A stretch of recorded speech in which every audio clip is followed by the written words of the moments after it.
जी जो भारतीय बौद्ध महासभा के तहसील संयोजक हैं, मिशन साथी हैं सुंदरलाल भारती जी, लेखपाल साहब और हमारे बीच में रामपाल बाबू हैं, आदरणीय प्रमोद कुमार जो सोशल मीडिया प्रभारी हैं भीम आर्मी भारत एकता मिशन आजाद समाज पार्टी के, और यहाँ प्रांगण में बैठे हुए हमारे माताएं बहनें, पिता तुल्य बुजुर्ग, नौजवान साथी और नन्हे मुन्ने बच्चे, हमारे मंच पर मंचा से श्रद्धेय सतीश प्रकाश बौद्ध जी और उनकी पूरी टीम।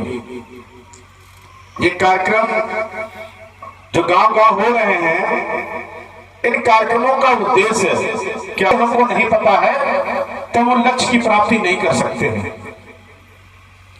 तरह तरह से कार्यक्रम होते हैं, कोई मनोरंजन का कार्यक्रम होता है, कोई स्वर्ग का कार्यक्रम होता है, कोई नरक का कार्यक्रम होता है, कोई पाप पुण्य का कार्यक्रम होता है।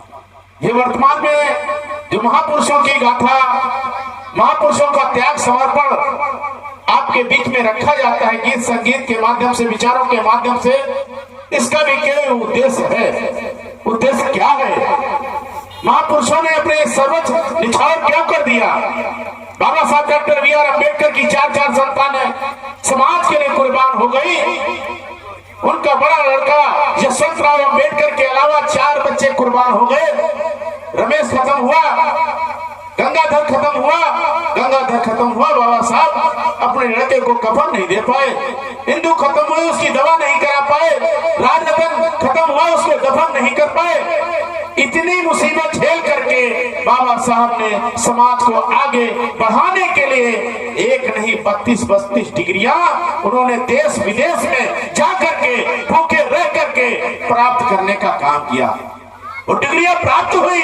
वो चाहते तो अमेरिका में जज होते, वो चाहते तो अमेरिका में बड़े राजनीतिक घराने में शामिल होते, उनकी बड़ी बड़ी कोठियां होती, उनके बड़े बड़े फार्म होते, लेकिन वो अमेरिका से भारत में क्यों आए?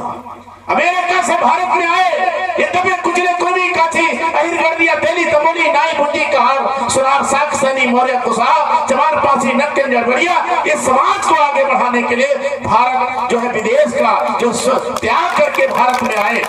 उनको बालगाड़ी से उतारा गया, उनको पानी पीने के लिए जो है अलग से गिलास दिया गया, उनको फाइलें दूर से फेंकी गई, उनका सामान 1:30 बजे रात को बाहर फेंक दिया गया। उस सामान के साथ उस पेड़ के नीचे बैठे रहते रहे। कहा ये मेरी दशा, मैं 32 डिग्री का होल्डर हूँ, मैं राजा का नौकर हूँ, वित्त मंत्री हूँ, मेरे साथ ये अत्याचार हो रहा है तो मेरे दबे कुचले लोगों के साथ क्या होगा उसकी तो मैं कल्पना नहीं कर सकता। मेरे बाप मिलिट्री में थे, अंग्रेजों की फौज में थे, मैं 32 डिग्री का होल्डर हूँ, मैं राजा का नौकर हूँ, मेरा सामान फेंका जा रहा।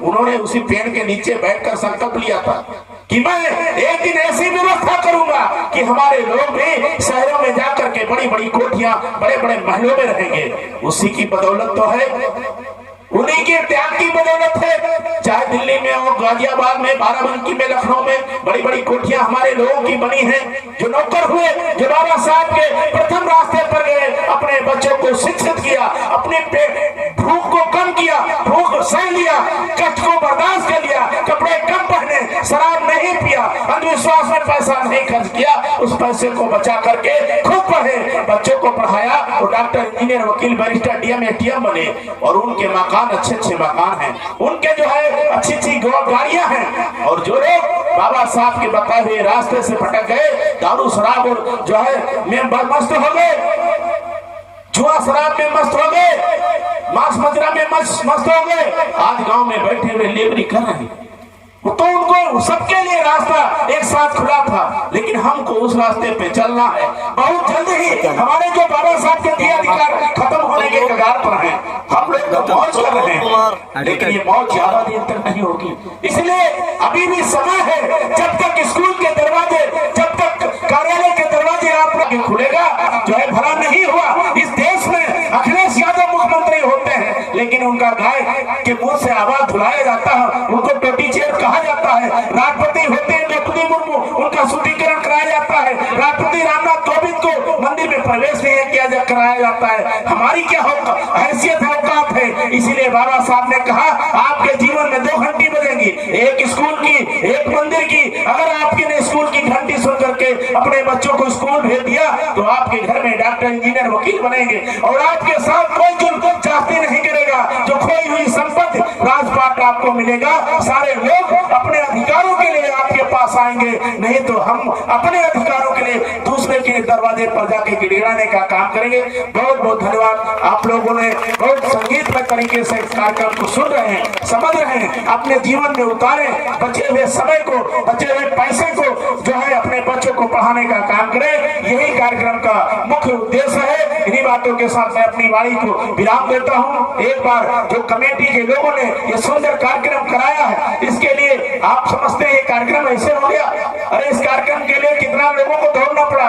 मैंने 3 बार एसडीएम को फोन किया, एसओ को फोन किया, सीओ को फोन किया, तब जाके ये कार्यक्रम हो रहा। वो अगर स्कूल के लिए आप मांगेंगे, नौकरी के लिए मांगेंगे तो लाठी बरसाई जाएंगे, कुंभ के मेले में जाएंगे और ग्रेजुएशन जाएंगे तो फूल बरसाए जाएंगे, क्योंकि वहां से केवल अंधभक्त पैदा होते हैं, मुखबधिर पैदा होते हैं। इसलिए सरकार भी चाहती है कि हमारे लोग अंधविश्वासी पैदा हो, स्कूल की तरफ न बढ़ पाए, ये अच्छी बातें सुन न पाए। पहले तो अच्छी बातें सुनने के लिए अगर सुन लिया तो कान में सीट डाला जाता था, बोल दिया तो जबान काट ली जाती थी, बैठ गए तो चूरन काट दिया जाता था। ये अधिकार जो है, ये अपराध तो कम हुए, उसके साथ साथ हमको अधिकार मिले। इसलिए आप अधिकारों की बात न सुने तो सरकार और शासन प्रशासन भी साजिश करता है।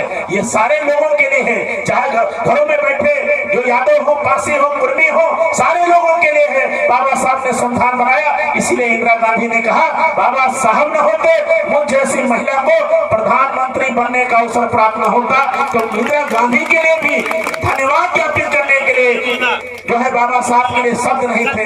ऐसी बातें हमारे महापुरुषों के लिए कहकर गए, हमको भी अपने महापुरुषों के बताए हुए रास्ते पर चलने की जरूरत है। बहुत बहुत धन्यवाद। जय भीम, जय भारत।